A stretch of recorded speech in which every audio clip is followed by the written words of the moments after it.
Did you know bologna is technically a sausage? It makes sense when you think about it. The circular shape cut from a big old sausage in some factory.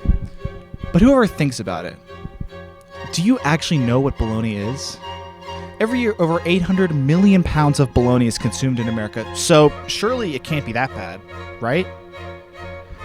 Today I'd like to answer the question, what is bologna?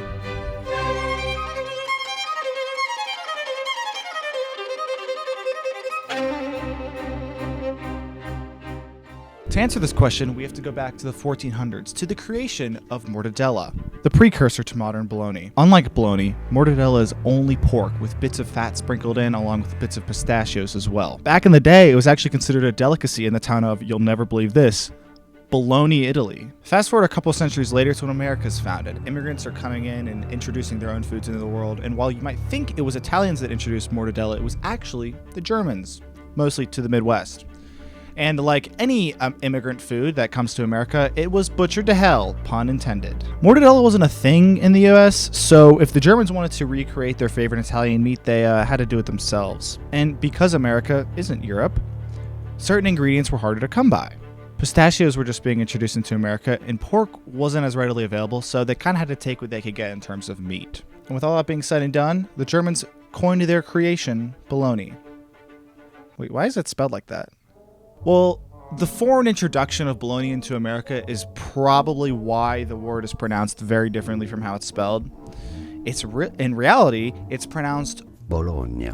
Bologna is how you want to say it. One theory for how the pronunciation came into play is that when bologna came to America and was introduced to New York, people with different dialects pronounced it like blarney or bologna. The pronunciation stuck, and that's what people in America call it to this day. So for all intents and purposes, bologna in and of itself is American in origin. Sure, it has German and Italian roots, but hey, so do I, and I'm American. Bologna today is considered one of the most popular deli meats in America, and for one simple reason: price. Bologna's big break was the economy's big fall. The Great Depression. Meat was becoming increasingly scarce, and people were getting increasingly hungry. Now enter bologna. Cheap to produce and with a long shelf life, bologna became the staple deli meat in families across the country. Even when the Depression ended, bologna's reign continued. There was no stopping it. The floodgates had been opened. Then, a decade later, the National School Lunch Program of 1946 passed, requiring schools to provide cheap lunches to school children. And where did they turn? Bologna. Combine that with its compatibility of this new thing called the sandwich, and we've got our second big bologna boom. To this day, bologna is continuing to find its niche. Bologna sandwiches are being served in jails across the country, and in Dakota County Jail in Minnesota, they're served for lunch every single day. Why? Because it's cheap. Bologna sandwiches also saw a resurgence in popularity during the 2008 financial crisis, seeing a 124% increase in sales. Do I need to say why? Wait, but what makes bologna so cheap? We've all heard the slang. That's baloney. You're full of baloney. What a bunch of baloney.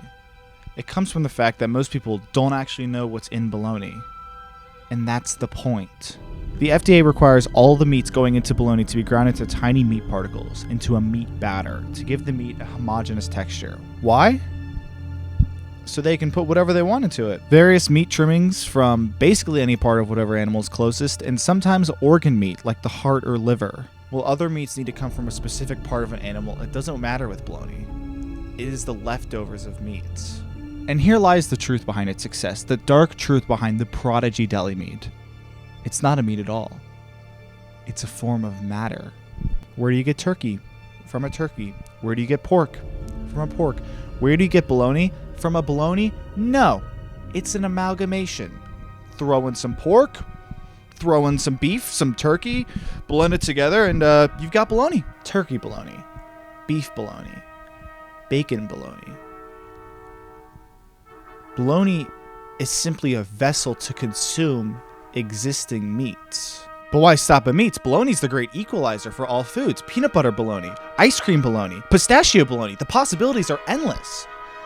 Solid, liquid, gas, plasma, bologna. The question isn't, what is bologna? It's what isn't it?